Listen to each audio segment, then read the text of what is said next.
E quero que você abra não apenas sua Bíblia, em primeiro lugar seu coração, mas abra sua Bíblia no livro de Malaquias, no capítulo 4.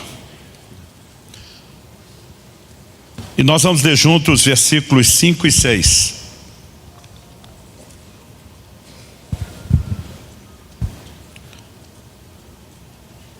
Malaquias 4, versos 5 e 6. Eu vou ler na Nova Almeida atualizada.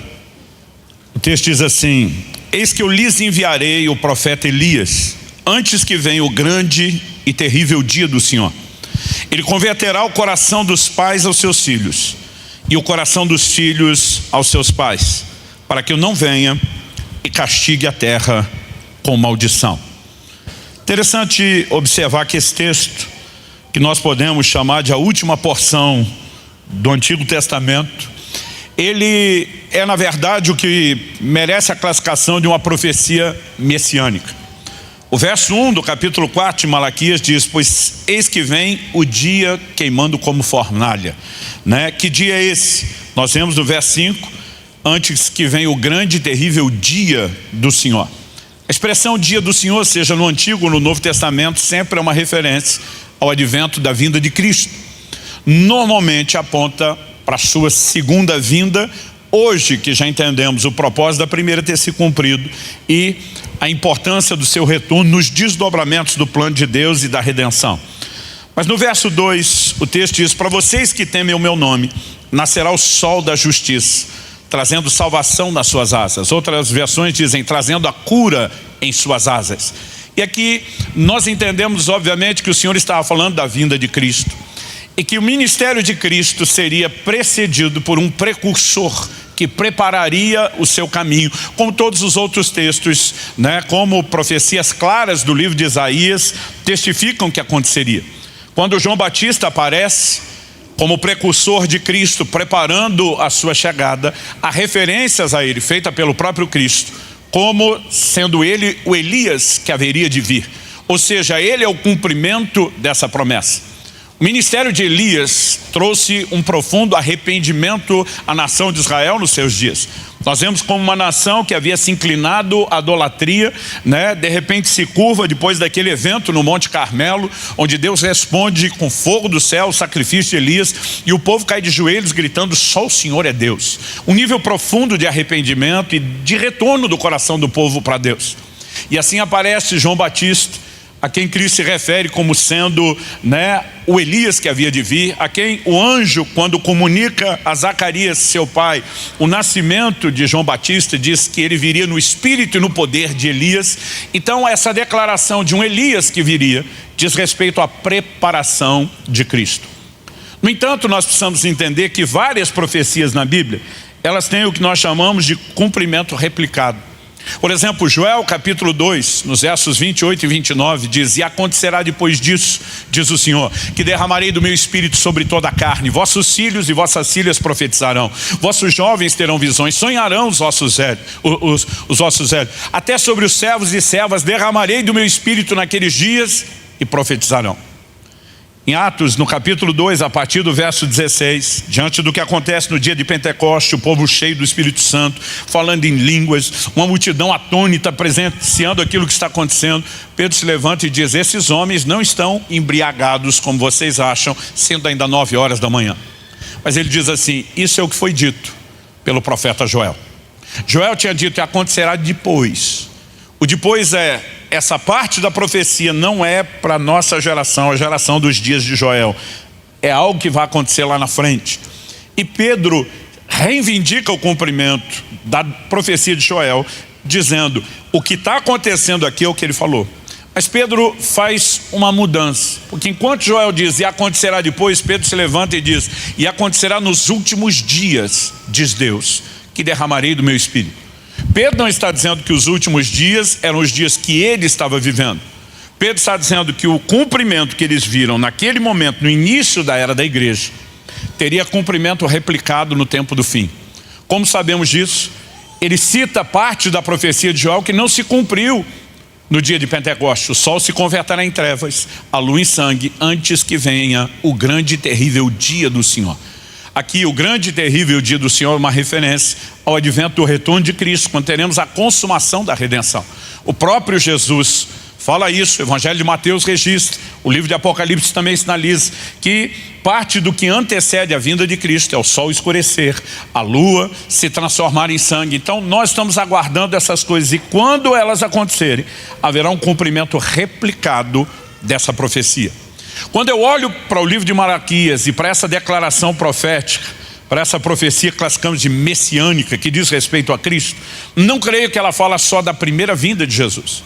Embora haveria uma preparação, um Elias, um ministério conduzindo o povo ao arrependimento e à reconciliação como parte do processo preparatório. No tempo do fim, antes do regresso de Nosso Senhor, nós vamos viver uma réplica do cumprimento dessa profecia. Ou seja, Deus convertendo o coração dos pais aos filhos e dos filhos aos pais. O tema da minha mensagem hoje é conexão geracional. E a pergunta a ser feita é: qual é a importância disso para o cumprimento daquilo que Deus tem no seu plano e no seu propósito? Qual é a relação disso com aquilo que Deus deseja fazer, em termos do estabelecimento do seu reino na terra? Esse é o assunto que nós vamos conversar e compartilhar. E para falar justamente desse assunto, Deus me deu hoje a alegria, o presente, o privilégio de não precisar fazer isso sozinho. E eu quero falar com vocês sobre conexão geracional, dividindo o tempo e o púlpito, com meu filho Israel, que está aqui hoje comigo. Israel, vem para cá.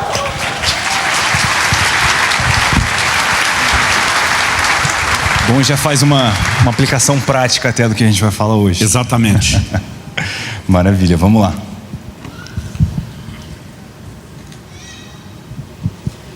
Banco. Vamos lá. A primeira coisa que eu quero que a gente pare para pensar, quando Deus faz uma promessa como essa, de converter o coração dos pais aos filhos e dos filhos aos pais, o que é que Deus quer com isso? Ele está falando de uma provisão, de algo que Ele está determinado a fazer acontecer, e daqui a pouco nós vamos entender que Ele não fará isso sozinho, temos a nossa parte. Mas o que é que Deus tinha em mente? O que é que Deus queria com isso? A primeira coisa que eu quero te mostrar é que Deus não está pensando apenas no estado das famílias. Quando o coração de pais se convertem aos filhos e de filhos aos pais, existe uma reconexão geracional. Porque muitas vezes a conexão acabou sendo perdida, é que existe essa necessidade de conversão. O que é que Deus tem em mente? Mais do que famílias que gerem um ambiente de harmonia no relacionamento, de estabilidade, de prazer, de realização. E Deus, obviamente, tem projetos extraordinários e grandiosos sobre a família, mas Deus não está pensando meramente na questão familiar. O que nós precisamos entender é que o estado das nossas famílias determina a dimensão de espiritualidade que nós vivemos. Deus está dizendo: se não houver a conversão do coração dos pais aos filhos e dos filhos aos pais, a terra será ferida com maldição. Mas para que eu não fira a terra com maldição, e o oposto disso é para que eu possa abençoar, então é necessário converter o coração dos pais aos filhos. Mas o que é o propósito de Deus de abençoar? Muitas vezes a nossa leitura é muito individual, quase que egoísta. A gente pensa a bênção só no sentido pessoal. Isso, obviamente, não exclui a possibilidade de que a bênção, na perspectiva individual, faça parte do pacote. Mas nós precisamos entender que Deus está pensando em algo muito maior do que apenas a minha e a sua vida. Normalmente nós pensamos bênçãos naquilo que possa ser também visto, mensurado numa perspectiva humana, natural. Então, em vez de necessidade financeira, a gente pensa na provisão. Em vez de enfermidade, a gente pensa na cura e na saúde, e por aí vai. Mas nós precisamos entender que o conceito bíblico de bênção é maior do que a bênção sobre o indivíduo. Por exemplo, quando falamos do que Deus está construindo e planejando na terra, não dá para ignorar a declaração de Paulo em Gálatas 3:8, que diz assim: ora, tendo a Escritura previsto que Deus justificaria os gentios pela fé, pré-anunciou o Evangelho a Abraão dizendo: em você serão abençoados todos os povos. No livro de Gênesis nós lemos: em ti serão benditas todas as famílias da terra. Mas a partir das famílias cresciam e multiplicavam, os povos eram bem definidos na sua identidade. Então, embora o conceito de família está dentro, a Bíblia está falando dos povos, das nações, ou seja, dos gentios. E Paulo está dizendo que Deus previu a inclusão dos gentios. Ou seja, o que Deus tinha em mente com Abraão, o patriarca, não era apenas a linhagem natural, a sua descendência literal. Paulo, no livro de Gálatas, explica a respeito dos filhos da fé, que são a linhagem espiritual. E ele está dizendo que quando Deus diz, em você serão abençoados os povos da terra, ou seja, Deus está dizendo, eu quero abençoar a terra inteira, ele estava pré-anunciando o Evangelho. Ou seja, qual é a maior bênção que Deus tem a comunicar para a humanidade? A experiência de redenção em Cristo Jesus. E quando nós falamos sobre Deus conectar o coração dos pais aos filhos e dos filhos aos pais, nós não podemos ignorar que além da bênção sobre o indivíduo, além da bênção sobre a família, de alguma forma isso contribui para o desenvolvimento do plano redentivo de Deus, para que o Evangelho toque muito mais gente e possa fazer isso com poder. Então precisamos entender o que é que Deus tem em mente e entender exatamente como Deus trabalha. Ou seja, isso nos leva a uma convicção, o projeto de Deus é multigeracional. Em Gênesis 18, 19, Deus fala por que escolheu a Abraão. Normalmente, quando nós ouvimos o nome de algumas das personagens aí das histórias bíblicas, nós relacionamos imediatamente com o nome da pessoa a sua missão. Se eu falar Noé, qual é a primeira coisa que vem à sua mente? A missão que ele tinha de construir uma arca. Se falar o nome de Moisés, nós lembramos do quê? Da missão que ele tinha de tirar esse povo do Egito. Mas falarmos o nome de Josué, o sucessor de Moisés, a responsabilidade e a missão que ele tinha de introduzi-los em Canaã, a terra prometida. Se a gente falar de Salomão, a gente lembra da construção do templo. Mas a pergunta é, qual era a missão de Abraão? Gênesis 18, 19 especifica isso. Deus diz, porque eu escolhi para quê? Para que o indicativo de propósito. E talvez nenhum outro texto da Bíblia seja tão claro sobre a missão de Abraão como esse. Eu escolhi para que ordene a seus filhos e a sua casa depois dele, a fim de que guardem o caminho do Senhor, pratiquem a justiça e o juízo, para que o Senhor faça vir sobre Abraão o que ele prometeu. Ou seja, Deus escolhe Abraão dizendo, sua missão é ser pai. E como pai, você tem que preparar as próximas gerações. Ordene as próximas gerações, dê ordens a ele. Que guardem o caminho do Senhor, que pratiquem a justiça e o juízo. Deus estava dizendo a Abraão, basicamente o que eu vou fazer é muito maior do que a sua geração. Ou seja, você não vai ver tudo que eu vou fazer, mas você precisa me ajudar a construir a longo prazo aquilo que eu quero. É aí que faz sentido a declaração de Hebreus capítulo 11, verso 13, que a Bíblia diz assim, todos esses, depois de falar da fé de Abraão e de Sara, o texto diz, todos esses morreram na fé, não obtiveram as promessas, mas viram-nas de longe e se alegraram com elas. Outras traduções diz, saudaram-nas de longe, confessando que eram estrangeiros e peregrinos na terra. Ou seja, Abraão entendeu que o projeto de Deus era multigeracional. Seus olhos não veriam o cumprimento de tudo o que Deus estava prometendo, mas ele precisava trabalhar para uma construção a longo prazo, num projeto multigeracional, daquilo que Deus faria na terra. E nós precisamos ter a mesma mentalidade. Nós precisamos carregar o mesmo desenho, o mesmo entendimento. Com isso nós vamos compreender por que é que Deus, a partir de Abraão, estabelece o rito da circuncisão.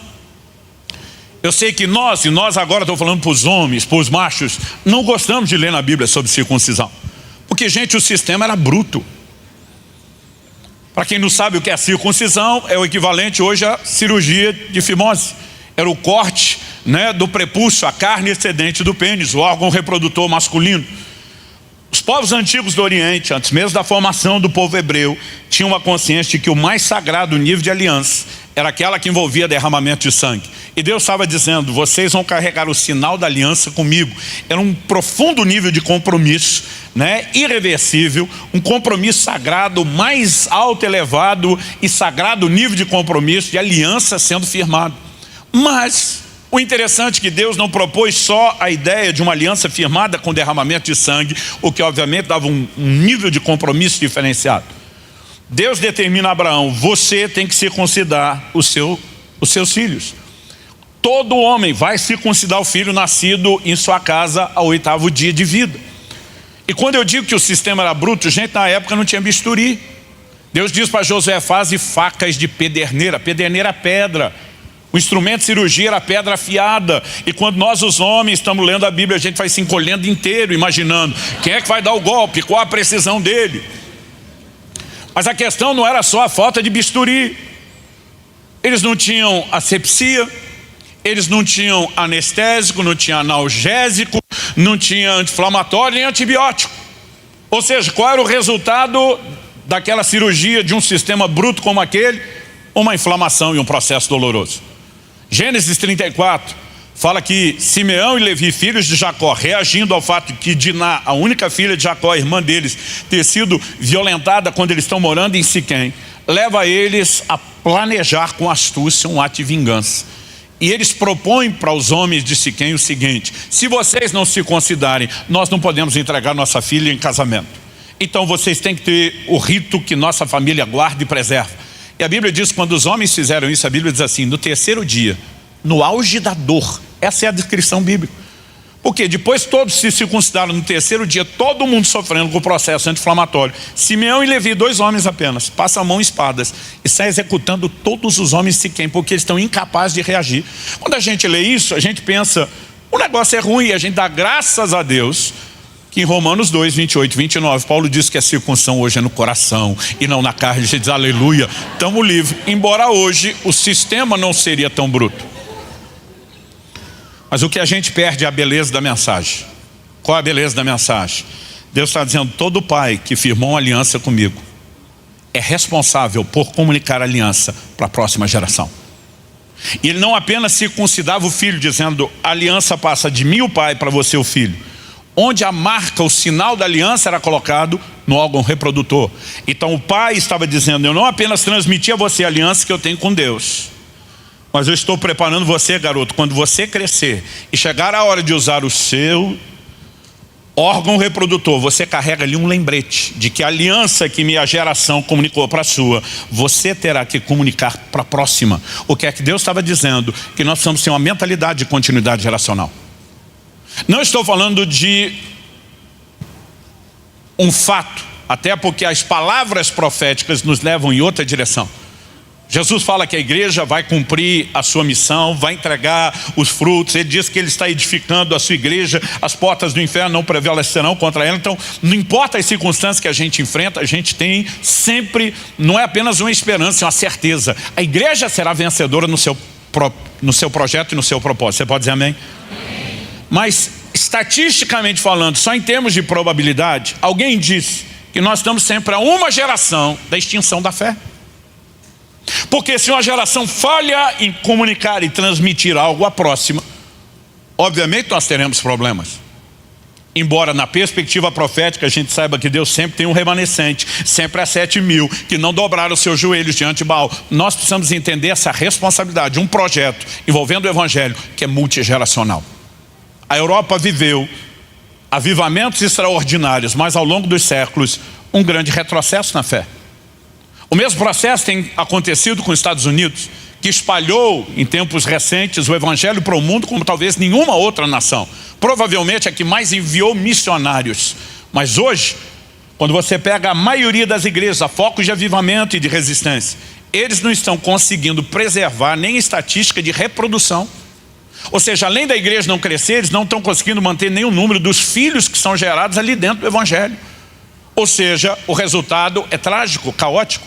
Mas em dias de globalização, o que aconteceu muito tempo atrás na Europa e demorou para se reproduzir nos Estados Unidos, já está batendo em muitas igrejas brasileiras. São pais que não estão preparando a próxima geração.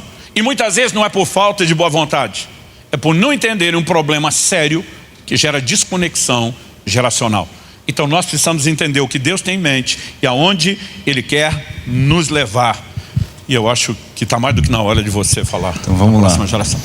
Em Marcos, no capítulo 12, a partir do versículo 28, nós temos um episódio interessante onde um mestre da lei questiona Jesus acerca do mandamento mais importante. Jesus imediatamente faz menção de Deuteronômio 6, a partir do versículo 4, passagem que eu quero ler com você, e também acrescenta um outro mandamento conjunto a esse. Só que Deuteronômio 6, a partir do versículo 4, diz o seguinte: escute, Israel, o Senhor nosso Deus é o único Senhor, portanto, ame o Senhor seu Deus de todo o seu coração, de toda a sua alma e de toda a sua força. Agora, esse mandamento né, que é o que Jesus classificou como mais importante, e a nossa prioridade na fé, ele vem junto com outro mandamento, em Deuteronômio, que é o seguinte: essas palavras que hoje lhe ordeno estarão no seu coração, e você as inculcará a seus filhos, e delas falará quando estiver sentado em sua casa, andando pelo caminho, e ao deitar-se e ao levantar-se. Quer dizer, juntamente com a responsabilidade primária,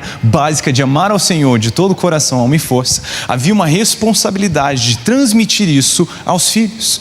Quer dizer, a família é o agente primário de evangelismo e de discipulado, é um núcleo que foi estabelecido. Na verdade, Deus criou a família antes de ter criado o culto. Então, o sacerdócio, ele começa ali na família, né? Algo que não existe nada que me faz tão grato como o privilégio de conhecer a Jesus, algo que eu vivi com os meus pais, foram eles que me ganharam para Jesus. E a vida que eu tenho hoje, cheia de gratidão, é por causa de um investimento que eles fizeram de levar a sério essas palavras.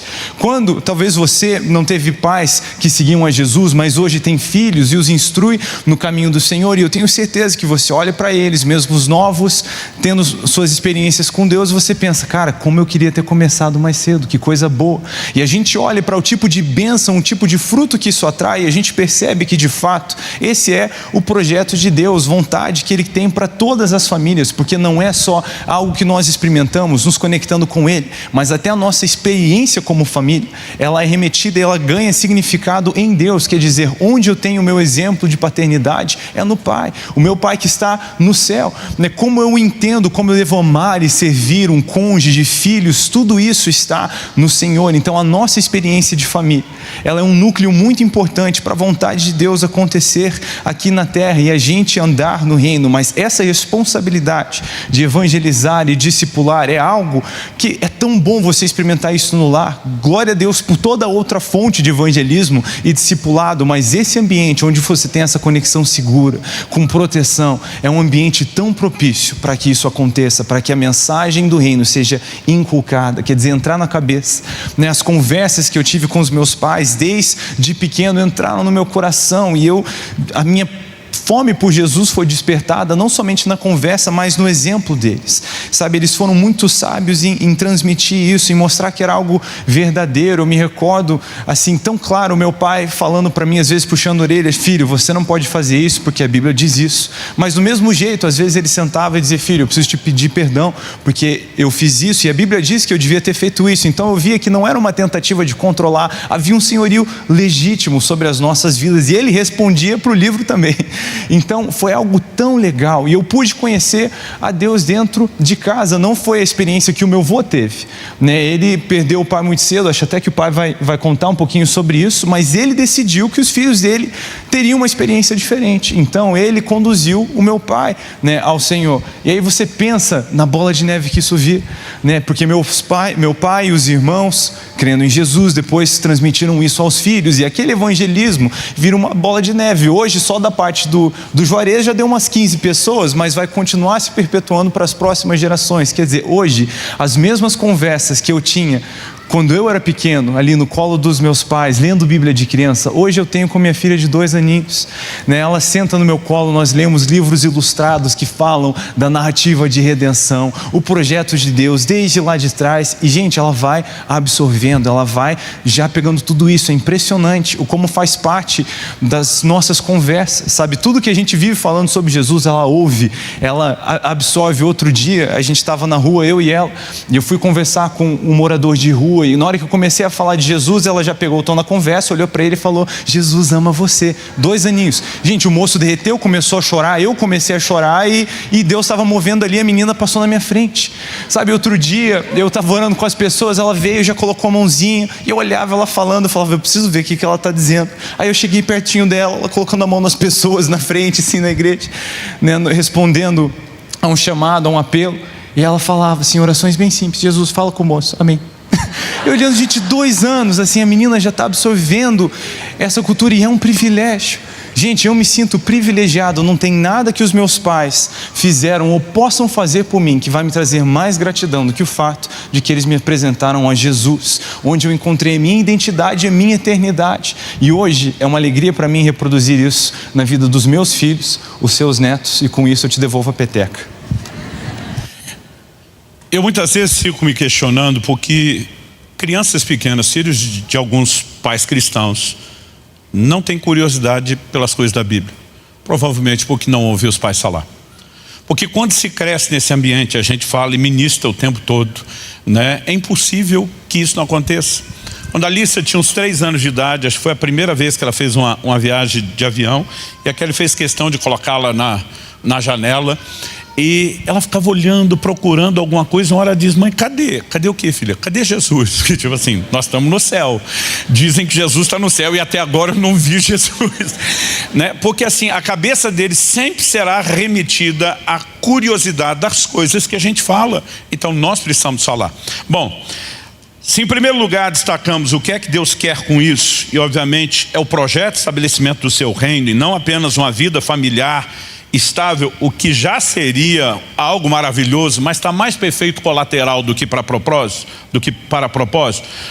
Em segundo lugar, a pergunta aqui que eu quero fazer é: por que Deus traz orientações específicas sobre relacionamento dos pais e filhos? Por exemplo, em Efésios 6, de 1 a 3, o apóstolo Paulo, escrevendo à igreja dos gentios, ele resgata uma ordenança da lei do Antigo Testamento e ele traz para a nova aliança, para a igreja dos gentios. Efésios 6, de 1 a 3, nós lemos assim: filhos, obedeçam a seus pais no Senhor, pois isto é justo.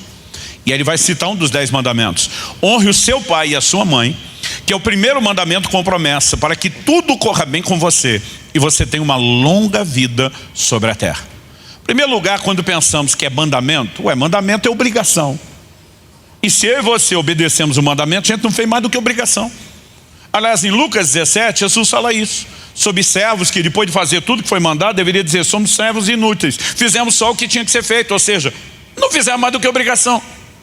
Mas esse é um mandamento que Deus diz: se você cumprir a obrigação, eu vou te abençoar, e vou abençoar de forma diferenciada. Porque Deus está dando uma importância, uma relevância diferenciada. Então, a ordenança não é só que os filhos obedeçam aos pais, mas que honrem aos pais. E honrar diz respeito a uma posição diferenciada de respeito. Agora, por que Deus mandaria honrar pai e mãe? Se fosse um processo automático, natural, espontâneo, não precisava de ordem. Se precisa de ordem, é porque pelo menos, se não for na maioria das vezes, e muitas vezes, não será automático, natural, nem espontâneo. Então nós precisamos nos perguntar por que é que Deus traria orientações específicas sobre um relacionamento correto dos pais para com os filhos, mas dos filhos para com os pais. Por quê? Deus obviamente sabia que existe uma inclinação normal e natural à desonra. Em algum momento, os filhos podem viver o que nós vamos classificar de desconexão geracional, que é o oposto do que estamos falando. E há muitas razões pelas quais isso pode acontecer. Acredito, né, que, embora seja impossível enumerá-las todas, nós podemos mencionar rapidamente algumas. Alguns anos atrás uma pessoa me perguntou: pastor Luciano, por que o senhor acha que é uma crise tão grande quando os filhos chegam à adolescência? Eles têm uma crise tão grande com os pais. Eu falei: olha, eu não estudei psicologia, sociologia, antropologia, nada relacionado ao comportamento humano, então não posso falar como um expert do assunto falaria, embora eu sou curioso e sempre tento xeretar e ler um pouco sobre tudo. Mas para mim me parece muito claro, observando gente, como diziam os antigos, já vi muita água passar debaixo da ponte, que os filhos, enquanto pequenos, eles olham para os pais com uma certa fantasia, acreditando que os pais têm superpoderes. Eu acreditava que meu pai tinha superpoderes. Ninguém no mundo era forte como ele, inteligente como ele. E os filhos crescem pensando o mesmo da gente. Eu tinha mania de brincar com Israel e Alice quando parava o carro no farol. Eu dizia para eles: olha a autoridade do papai, vou contar até 3. Quando eu der uma voz de comando, a luz vermelha apaga, a verde acende. 1, 2, 3, às vezes era 3, 2, 1. E quando eu falava verde acendia, eles: uau! Eu brinquei tanto que eu nem me toquei que na cabeça das crianças eles podiam estar acreditando. Um dia eu paro na frente do sinal e um deles me pergunta: pai, o senhor não vai fazer o quê? O negócio do farol não vai abrir nunca. Aí eu, claro, nem deu tempo de fazer a contagem, porque já estava no limite. Eu, verde, abriu e eu saí. Mas eu tinha esquecido da brincadeira, porque a cabeça estava preocupada com alguns problemas que tinham que ser resolvidos.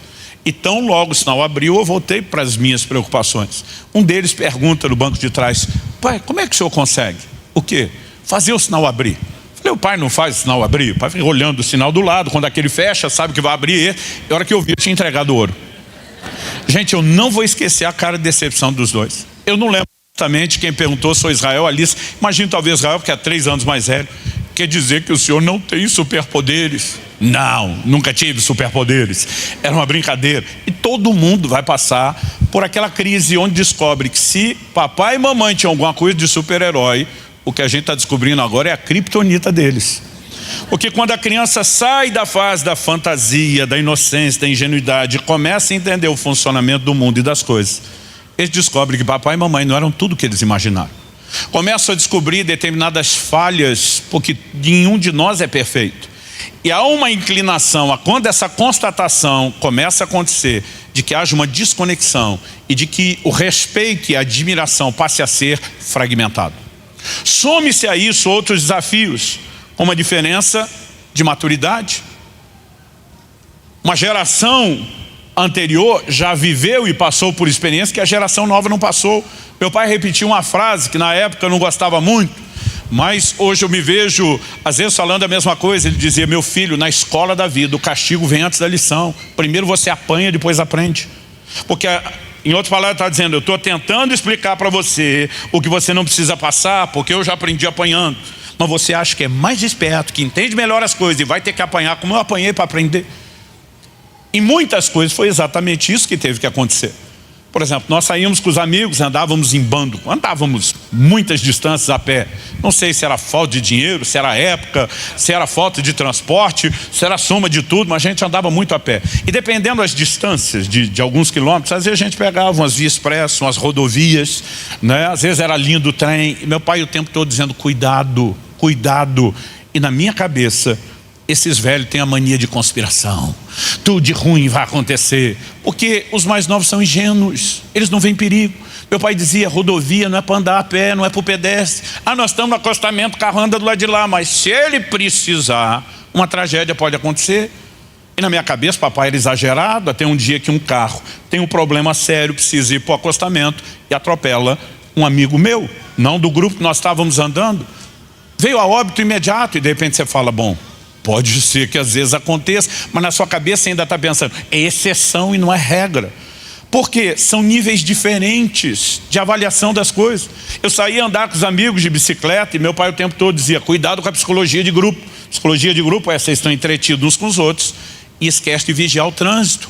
Vocês podem ter problema. E o tempo todo lá vem aquela preocupação exagerada de novo e a falta de confiança.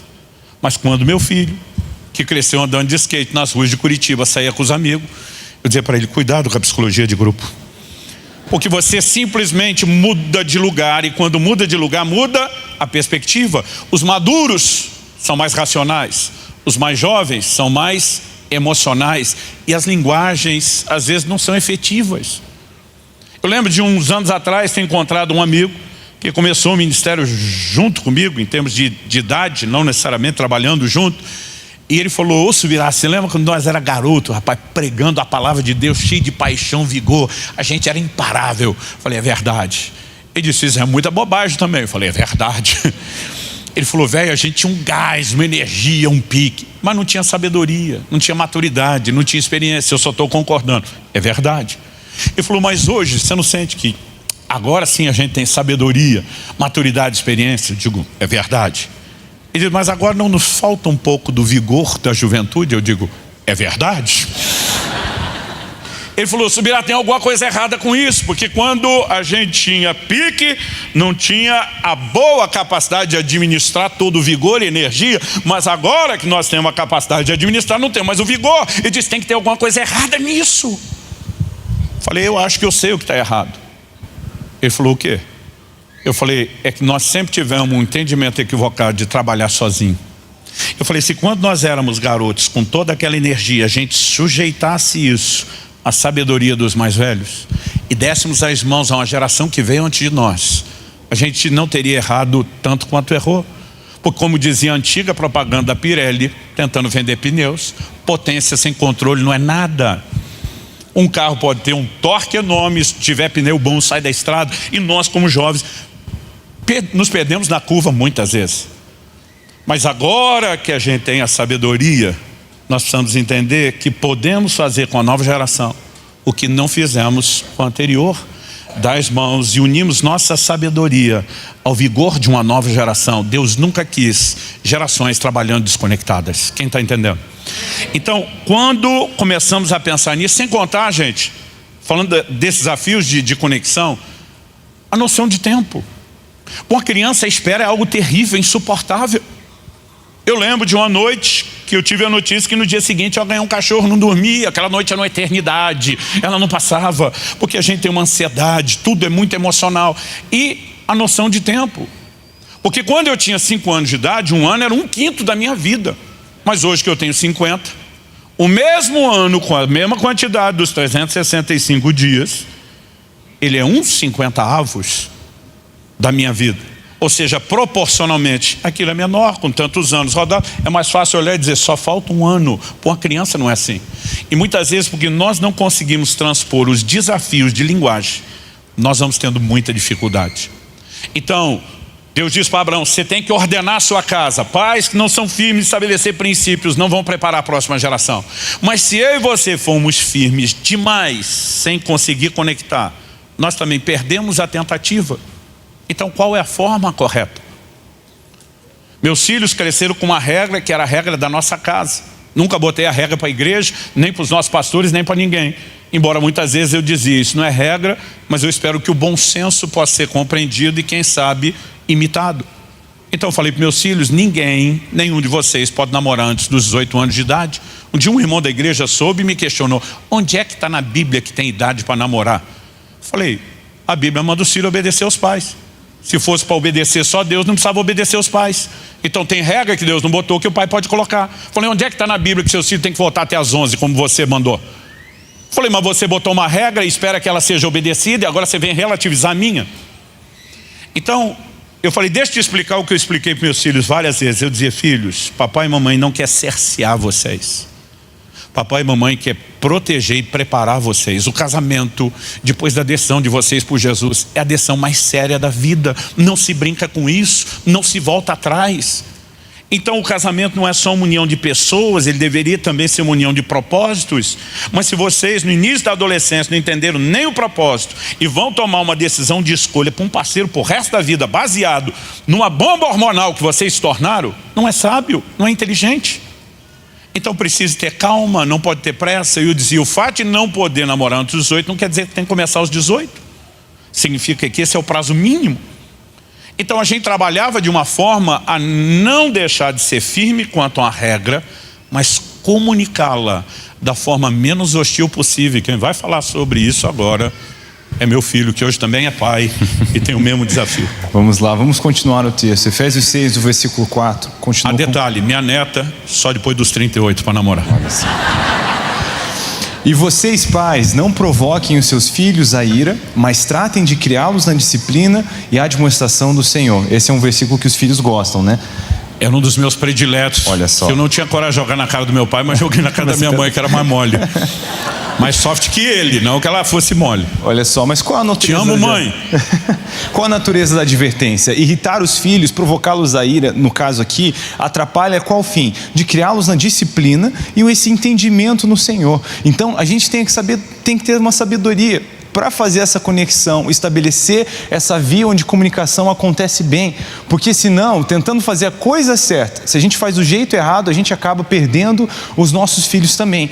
Tem um episódio que foi muito marcante para mim, no começo da minha adolescência. Foi uma semana onde nós estávamos tendo uma conferência na igreja, e foi aquela semana que todo dia, depois da escola, eu estava indo para a igreja, né? Então, eu lembro que já tinha ido na quarta, na quinta, e agora era sexta-feira. Eu voltei do colégio para casa e eu lembro que eu só soltei a mochila na cama assim e eu comecei a pensar na minha cabeça como é que eu ia pedir para os meus pais ficar em casa ou falar que eu não queria e eu queria descansar. Estava cansado, era escola, puxado, igreja todos os dias e amanhã ia ter culto de novo, no domingo de novo. E eu lembro que eu estava lá pensando e de repente o meu pai, né, abriu a porta e falou, e aí, vamos lá? Você vai com a gente? Ele perguntou. Quando ele perguntou, eu fiquei até surpreso com a liberdade. Tipo, pode escolher, eu vou ficar, né? Já estava empolgado. Falei, você vai com a gente? Aí eu, não, acho que eu vou ficar, descansar um pouquinho. Eu estou cansado. Agora, nesse momento, ele podia ter feito, bom, vai por bem ou vai por mal, né? Debaixo do meu telhado tem várias coisas que ele podia ter dito para me levar para a igreja. Mas ao invés disso, ao invés de me irritar, o que é se irritar? É criar uma hostilidade que é desnecessária para que a lição seja transmitida, para que o entendimento seja aplicado. O que o meu pai fez? Ele falou, filho, hoje é sexta, amanhã é sábado, você pode acordar a hora que quiser. Voltando da igreja, você joga videogame até a hora que você quiser. Ele sabia por que eu queria ficar em casa. Mas ele não chegou menosprezando, seus circuncisos, quer jogar videogame em vez de ouvir a palavra de Deus. Mas não, depois você joga até o horário que você quiser. Só que eu tenho certeza que Deus quer falar com você. Eu tenho certeza que tem mais. Ele não estava indo para a igreja para ministrar. Ele estava indo para a igreja para receber. Agora eu vi a fome nos olhos dele. Ele que teve um dia muito mais puxado que o meu, né, de um aluno. Ele estava na correria de várias coisas. Agora eu olhava nos olhos dele e eu via a fome dele. E ele falou para mim, sua irmã já está pronta, ela quer ir, vamos em família. Eu tenho certeza que tem mais do Senhor para a gente. Gente, o que eu digo?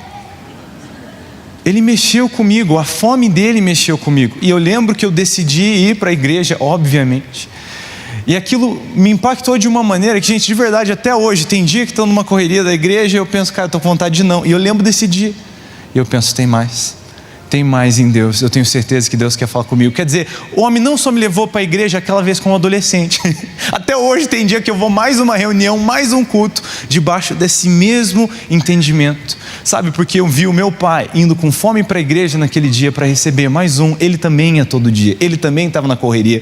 E ele estava mais na correria. Minha correria nem era de verdade. Você vai ficando mais velho e você vai pensando, como é que eu me sentia cansado? Né, esses dias eu e minha esposa botamos 2 filhos para dormir. Depois de um dia corrido, puxadão, a gente sentou no sofá, a gente olhou um para o outro e a gente falou, o que a gente fazia antes dos filhos? Como é que a gente ficava cansado?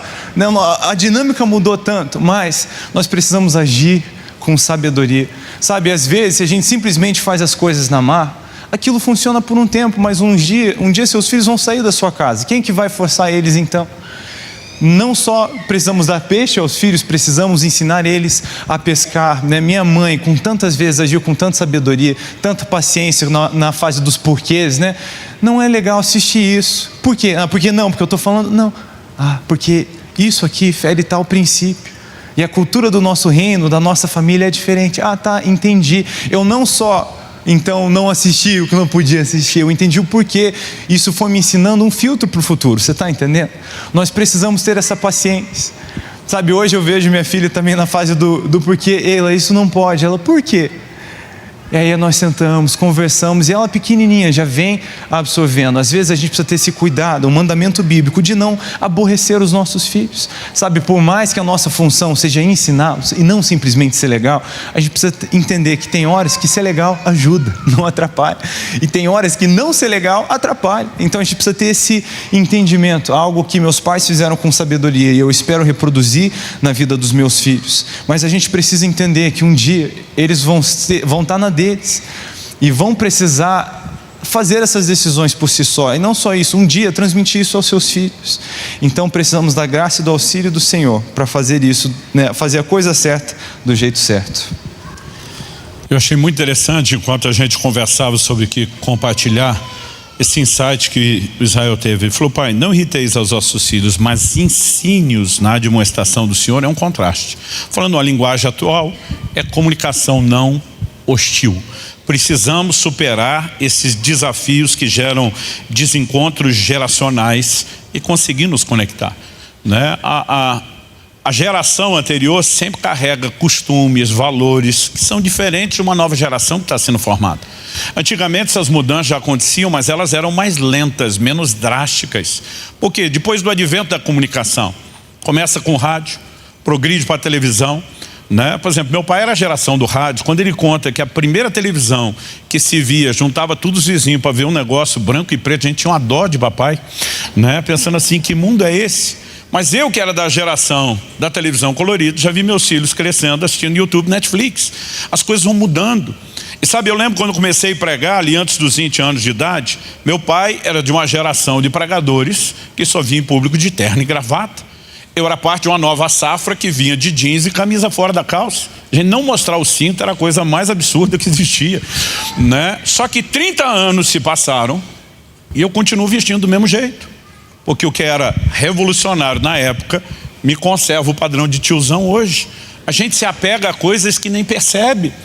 Agora, no meio desse processo, precisamos vencer os desencontros. Porque às vezes a gente acha que é só a antiga geração que tem o que ensinar para a nova. A questão é, queremos permanecer contextualizados? Às vezes nós temos que receber também. Eu lembro do primeiro iPhone que eu ganhei de presente. Eu dei na mão do meu filho e falei, descobre como funciona e me ensina. Porque assim, o nível de exposição à tecnologia, a facilidade deles... Eu sou de uma geração que a gente tinha medo de mexer nas coisas e quebrar. Então assim, a turma botava pressão. Se você usar o videocassete, errar e quebrou, o negócio é caro, não pode. Então assim, você não se aventurava. A nova geração já vai tudo no intuitivo. O Israel foi o primeiro de outras pessoas Deus usou para fazer uma campanha comigo. Pai, o senhor tem que gravar vídeo pequeno para a internet. O povo não fica, não é todo mundo que fica tanto tempo na frente de um vídeo grande. E durante muito tempo eu bati o pé, dizia, me recuso a dar pouca comida para quem não tem fome. Um dia eu estava lendo Abacuque e vejo Deus falando com o profeta, escreve a visão, grave em tábuas para que possa ler até quem passa correndo. Eu falei, ué, não é que tem um versículo para quem está com pressa? E aí eu fui orar, falei para Deus, o senhor está tentando chamar minha atenção? Ele falou, você não precisa parar de fazer o que você já faz. Mantenha o que você está fazendo, o povo que já está incluso nisso, inclua outros que você não está alcançando, né? Mas, por exemplo, nós precisamos aprender e muito com a nova geração. Porque algumas áreas de entendimento que eles têm não tem nada a ver com a sabedoria e o conhecimento que nós temos, porque são coisas novas. É um caminho de ida e é um caminho de volta. Mas eu quero terminar falando em terceiro e último lugar, da parte de Deus e a nós. Quando nós vemos uma promessa como a de Malaquias, o texto que nós lemos, Deus enviará o profeta Elias, ele converterá o coração dos pais aos filhos. Pode parecer, lendo só esse texto, que Deus vai fazer tudo sozinho. Eu que resolvo tudo. Eu que mando meus Elias, eu que dou jeito de converter o coração do pai ao filho, do filho ao pai. Ué, se Deus faz tudo sozinho, não era para estar tudo uma maravilha dentro de toda a casa? Mas quando você percebe que a maioria das casas vive desconexão geracional, obviamente Deus não está fazendo o que Ele quer fazer. Por quê? Porque embora a gente não possa nada sem Deus, isso não significa que Deus vai fazer tudo sozinho.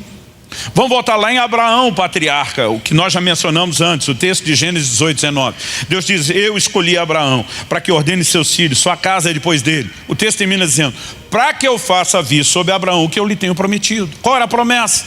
A propagação do evangelho na terra é o maior interesse de Deus. Paulo diz a Timóteo que Deus deseja que todos se salvem e cheguem ao pleno conhecimento da verdade. Mas não é porque Deus deseja e porque Deus quer e porque nada acontece sem Ele, que tudo vai acontecer só com ele.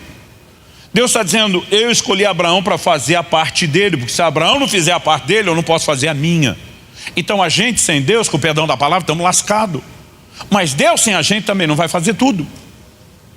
Então é óbvio que sem Deus não podemos nada. Em João 15, 5, Jesus diz, sem mim nada podeis fazer. Nós não podemos nada, nem criar os filhos. De vez em quando as pessoas perguntam, pastor, o que o senhor acredita que foi o grande diferencial na criação dos seus filhos? Digo, orientação divina, seja aquilo que a palavra claramente nos instrui e situações para as quais nós não estávamos preparados e o Espírito Santo nos direcionou.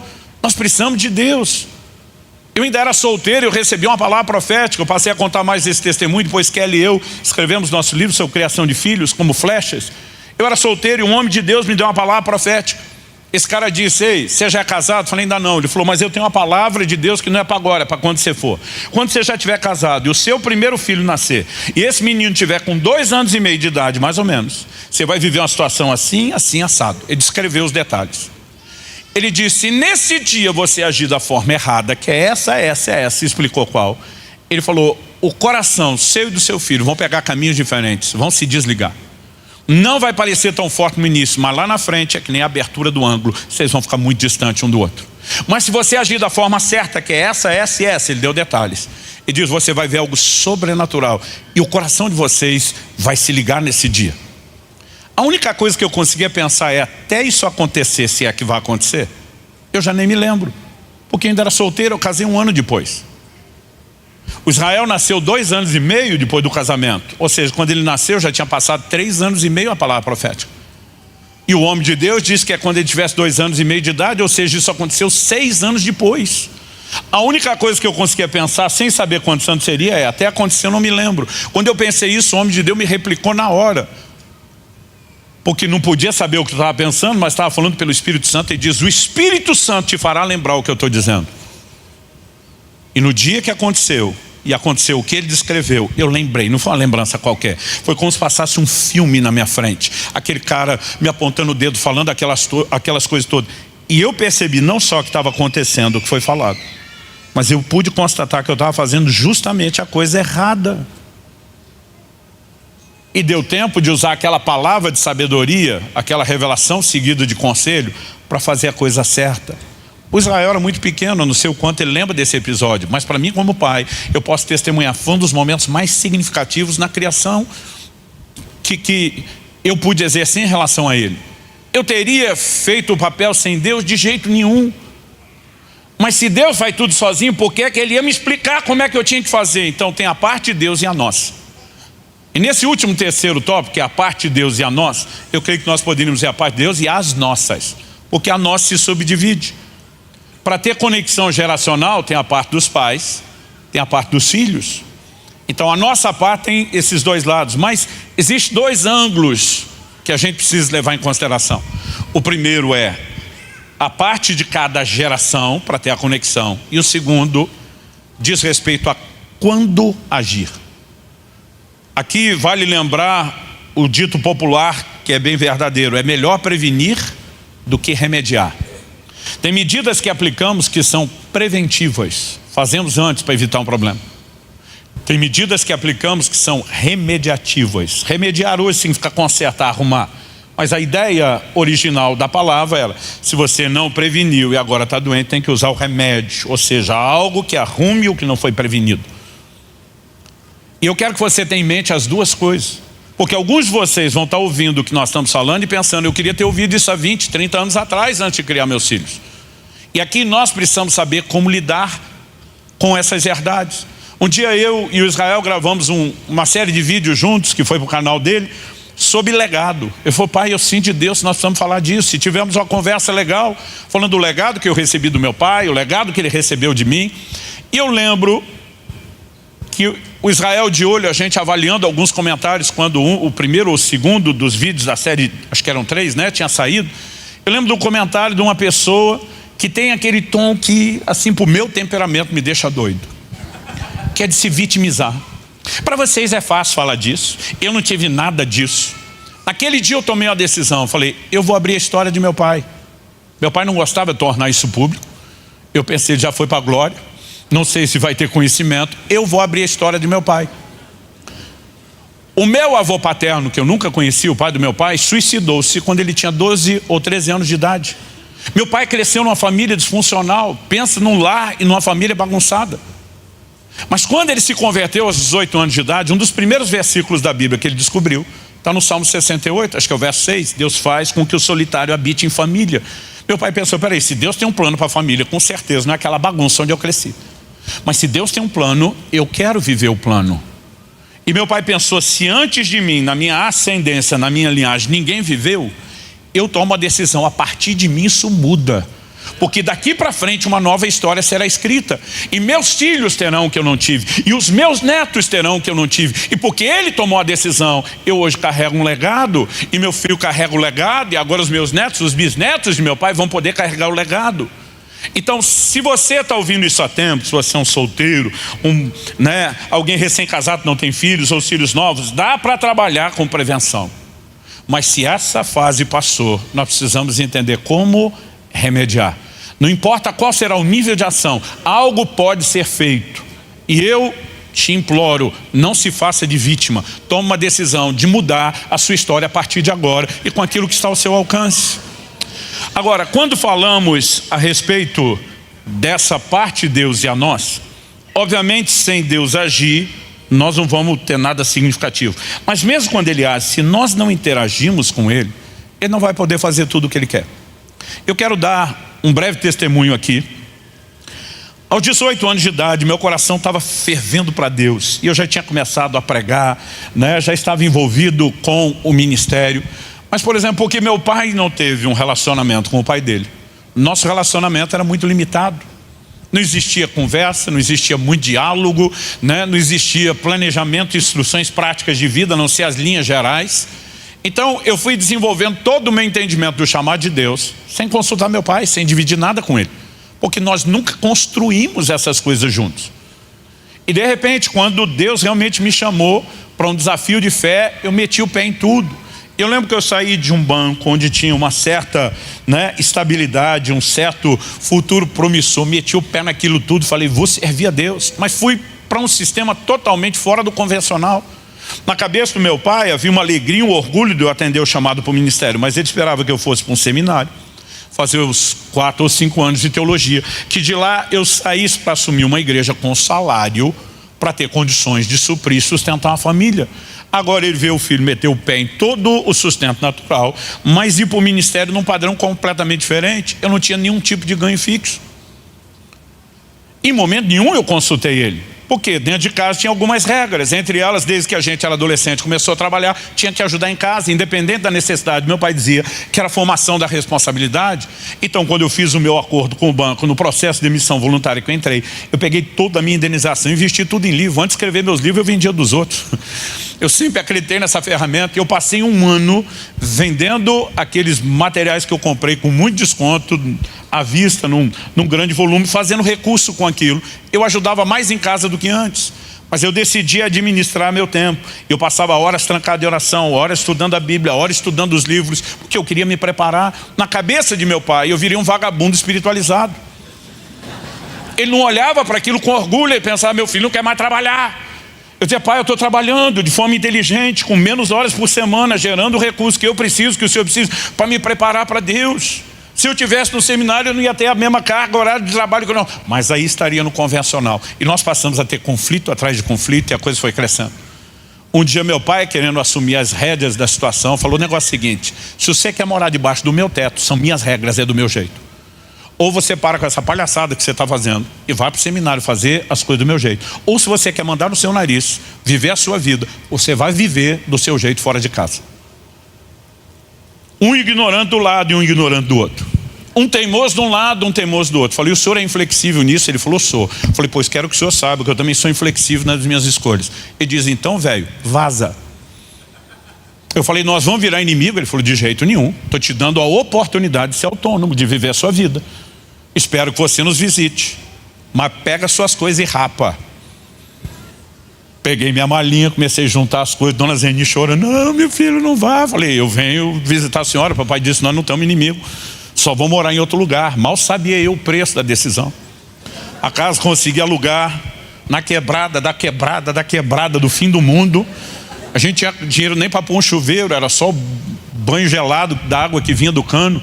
Eu ficava 2, 3 dias em jejum. Acho que eu comecei a treinar jejum porque não tinha o que comer. Dava 2 horas a pé porque não tinha dinheiro para o ônibus. Porque nessa época o estoque de livros já tinha ido embora. Mas no meio de toda aquela privação, eu estava orgulhoso da minha decisão, dizendo, o reino de Deus em primeiro, eu pago o preço que for. Mas um dia, era uma sexta-feira à noite, eu estava livre, tinha ido visitar meus pais e pedi para usar, lembra do finado telefone fixo? Na época isso valia o preço de um carro, que ligações eram caras. Eu, para as minhas viagens como ministro itinerante, precisava de comunicação com os pastores. E dependendo do grau de intimidade que a gente tinha com o pastor, era a hora da ligação, porque depois das 10 começava a ficar mais barato, depois das 11 mais, depois da meia-noite o preço despencava. A maioria dos pastores não dava para ligar depois da meia-noite. Então eu calculava quem dá para ligar depois das 10, quem dá para ligar depois das 11, porque quando chegava a conta, papai dizia, esse interurbano não é meu. E cada um pagava o seu. Então eu fiquei até tarde fazendo as ligações. Quando finalmente terminei e ia sair, minha mãe disse, filho, está muito tarde. Até você chegar naquele fim de mundo que você mora, que era um lugar perigosíssimo, ela diz, a gente vai ficar muito preocupado, dorme aqui hoje, você não tem nenhum compromisso tão cedo, e mesmo tiver, você pode sair amanhã cedo. Então meu pai disse, acho melhor ouvir o conselho da sua mãe. Falei, então eu durmo.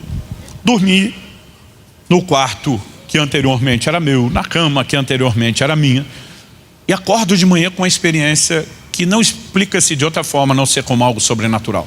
Parece que tinha uma caixa de som, um alto-falante, um PA desses dentro do quarto. Todo o barulho era muito alto. O primeiro barulho que eu lembro de ter acordado ouvindo era barulho de louça. Minha mãe arrumando a mesa para o café da manhã, xícara em cima do pires, o talher, mas era alto, alto, tudo alto dentro do quarto. E eu consegui ouvir meu pai conversando com a minha mãe, também num volume muito alto, que com a porta fechada distante de onde ele estava, não dava para ouvi-los. E o pedaço da conversa, quando eu acordo, que está sendo transmitido naquele alto-falante, é algo mais ou menos assim. Papai na época tinha um Opala, só os que têm a minha idade ou mais vão entender. Comodoro, não era um Opala qualquer. E ele fala assim para minha mãe: Zeni, passei num garageiro, era o jeito de falar de quem tinha revenda de carro, que me ofereceu uma troca mano a mano no meu Opala por outros 2 carros. Uma Brasília e um Fiat 147. Minha mãe disse: por que você precisaria de 2 carros? Na época ela não tinha carteira, ela não dirigia. Ele fala assim: estava pensando em abençoar o Luciano e o ministério dele com um carro. E ele insinuava nas entrelinhas: será que com isso ele vai entender que eu não estou tentando sabotá-lo? E de repente alguém desligou o som, eu não ouvia mais nada. O barulho estava de talher muito distante. Quando eu abro a porta, levanto, percebo que meu pai e minha mãe estão conversando, que aquele barulho está acontecendo lá bem baixo. Mas quando eu chego, a conversa acabou e eu não soube o que eles estavam conversando. Eu pensei: Deus está me mostrando algo. E o que eu entendi, Deus está dizendo: seu pai, old school, velha guarda, nunca vai admitir que errou. Ele está tentando chegar o mais perto possível, falando nas entrelinhas com a sua mãe, mas não vai falar com você. Eu te deixei ouvir, para você entender que o coração dele está aberto. Agora, faça a sua parte, bota você o rabo no meio das pernas e volta a metade que falta para encontrar. Então ali sentado na mesa eu falei: pai, eu preciso te dizer algo. Eu sei que nós não estamos brigados, que mesmo tendo saído de casa, o senhor me deu autonomia, me recebe bem, mas eu quero ser honesto com o senhor. Eu nunca planejei sair de casa desse jeito. Eu esperava sair quando casasse, ou se fosse para o campo missionário, não morando na mesma cidade. Eu quero que o senhor saiba, eu preciso que o senhor saiba, que eu nunca quis te desonrar. Mas talvez a gente falhou em não construir isso junto. Para mim era tudo muito certo o que Deus estava me falando. Eu poderia ter participado do senhor de todo esse processo antes, discutido, ouvido sua opinião. Mas o que passou, passou. Não dá mais para a gente arrumar o que já passou. Mas nós podemos arrumar daqui para frente.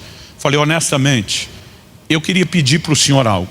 Meu pai, tudo era muito bíblico, então a linguagem tinha que ser assim. Falei: eu quero fazer com o senhor o que Daniel fez com Arioque, capitão da guarda do rei da Babilônia. Quando eles pedem para comer água e legumes, o cara diz: não posso, porque se você estiver fraco, vai sobrar para o meu lado. Daniel diz para ele: examina a gente durante um tempo. Se você vê que funcionou, a gente segue com a nossa dieta. Se você vê que não funcionou, eu aceito a sua dieta. Falei: pai, eu não lembro que mês a gente estava. Eu falei: não estou te pedindo anos, estou te pedindo até o final desse ano.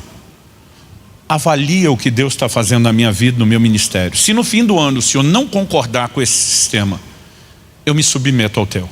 Mas se o senhor conseguir reconhecer que Deus está comigo, eu continuo com água e legumes fora do convencional. Se o senhor não reconhecer, eu vou para a sua dieta, eu vou para o seminário, eu vou fazer do seu jeito. Porque o meu coração não vai distanciar do seu. Meu pai, dando de bom, diz: desse jeito eu posso aceitar, como se ele nunca tivesse pensado. Eu falei: então? Ele falou: então pode voltar. Mamãe fica com um sorriso de uma orelha na outra. E eu lembro que eu aviso um amigo: mês que vem tu paga o aluguel sozinho, tu tá por conta, eu vou voltar pro ninho. Fui com um amigo buscar a mudança para voltar para casa. Quando eu volto, o que é que tem na garagem? Não tem mais um Opala Commodore. Tinha um Fiat 147, uma Brasília 74, carburação dupla,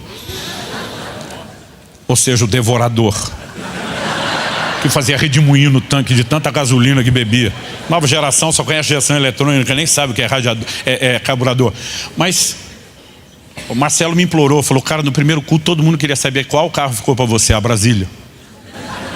E os irmãos até protestaram uma vez com meu pai. O Luciano foi o único que ganhou carro. Ele falou: nunca dei carro para filho, apoiei o ministério de um. Mas aonde eu quero chegar com isso? A partir daquele dia, meu ministério subiu de nível. O que Deus passou a fazer, as portas começaram a se abrir. Por quê? Quando existe conexão geracional, a bênção é ampliada, o favor de Deus é derramado. Deus não planejou essas coisas à toa, mesmo que você não entendemos. É aqui que a coisa vai dar certo. Eu disse: você é honrar pai e mãe, você vai prosperar em tudo, você vai ser bem sucedido em todas as coisas. E nós precisamos superar esses desafios, entendendo que sem a parte de Deus, se Deus não me dá aquela visão, aquele sonho, não sei o que foi aquilo, para me mostrar o que estava acontecendo, nada do conserto teria acontecido. Mas não é só a parte de Deus. Naquele momento Deus está dizendo: já trabalhei o coração do seu pai,